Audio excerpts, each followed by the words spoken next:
avec François Sorel. Tech & Co, ici donc au Paris Air Show.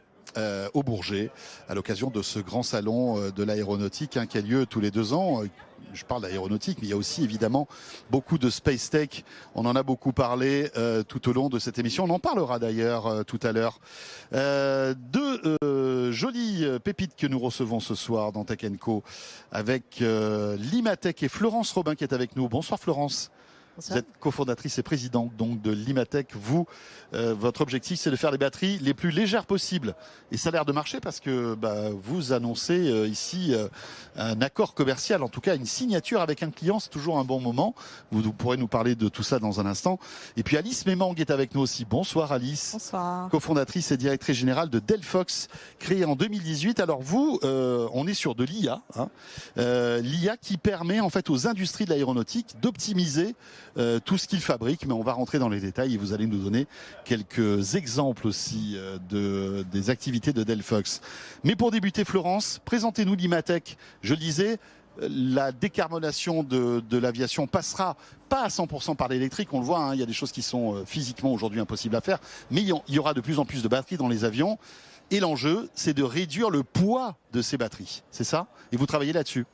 On travaille effectivement sur la réduction du poids. C'est un enjeu majeur pour toute l'aéronautique. On le voit même dans le Paris Air Lab juste à côté où il y a cette réduction du poids pour décarboner et aussi la réduction du bruit qui est important. Donc à travers les batteries, on vient remplacer les batteries actuelles qui sont en vieille technologie toxique et très lourde par des batteries qui sont 3 fois plus légères au lithium, qui ont besoin de 2 fois moins de maintenance et qui sont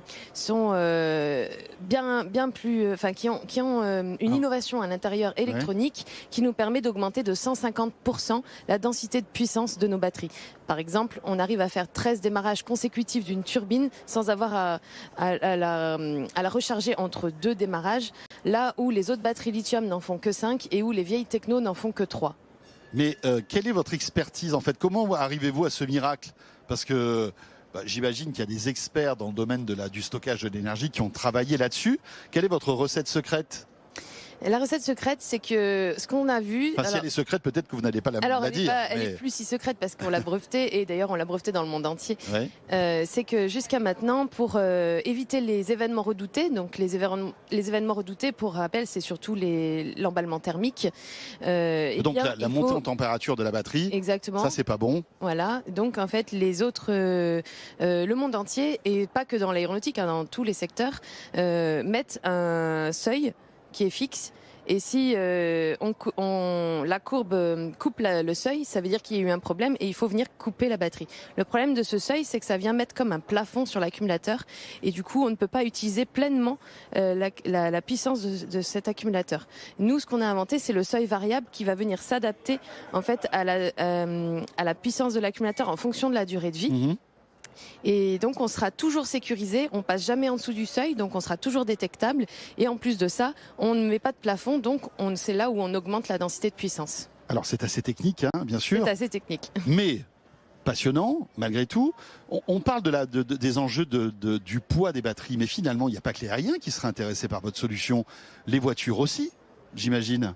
Si on arrive à avoir des batteries plus légères, on gagnera en rendement aussi. Bien sûr. Alors aujourd'hui, nous, on est vraiment focalisé aéronautique. On a réussi à passer des certifications. On est aussi par 21G depuis mars. Donc vraiment, nous, c'est le secteur de l'excellence qu'on vise. En plus, ça nous permet de faire des usines en France, puisque les capacités de production sont moins grandes que, par exemple, dans l'automobile ou autre. Aujourd'hui, on peut pas prétendre de pouvoir faire des batteries pour le monde entier. C'est pas possible. Mais par contre, peut-être qu'avec un bon partenaire, on pourrait, et là, on y réfléchit justement, vendre notre brique technologique sous format puce peut-être aux autres fabricants de batteries du monde entier, que ce soit l'automobile, le nautisme, le stationnaire ou autre. On parle beaucoup de ces ouvertures de Gigafactory en France. Vous allez prendre part à tout ça, cette aventure ou pas ? Les Gigafactory, pour nous, c'est nos sous-traitants. C'est-à-dire que c'est ceux qui fabriquent les accumulateurs. Oui. Nous, on est packmaker, on est intégrateur. Finalement, on achète ces cellules, on met la mécanique, l'électronique et le software qui va autour. D'accord. Donc pour nous, voilà, c'est des sous-traitants. Donc que ce soit en France, c'est bien parce que ça nous fait d'autres sources. Parce qu'aujourd'hui, on achète essentiellement en Chine. D'accord.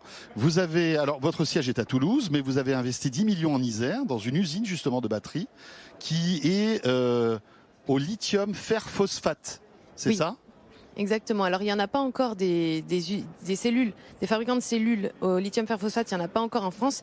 Il y en a une nouvelle là, qui vient de se monter en Europe, mais sinon, elles sont essentiellement en Chine. Et effectivement, nous, notre usine, c'est 1200 mètres carrés. Ça pourra faire 500 batteries la première année, 30 000 batteries en 2028. Et l'idée, c'est vraiment de faire ces batteries pour les secteurs aéronautique, spatial, défense, ça va ensemble. Alors, vous commencez par les hélicos, c'est ça? Et après les avions? Disons qu'effectivement, au départ, on s'était dit on va commencer par les hélicos, mais en fait, non, en fait, on commence par tout le marché d'un coup. D'accord. Okay. La demande est tellement forte que notre première batterie, elle n'est pas faite que pour les hélicos, elle peut être faite pour les autres secteurs aussi. Okay. On pensait juste que ça allait être plus difficile d'atteindre les autres secteurs, mais en fait, on se rend compte que non. Vous avez signé ici même, à l'occasion du Salon du Bourget, un premier client?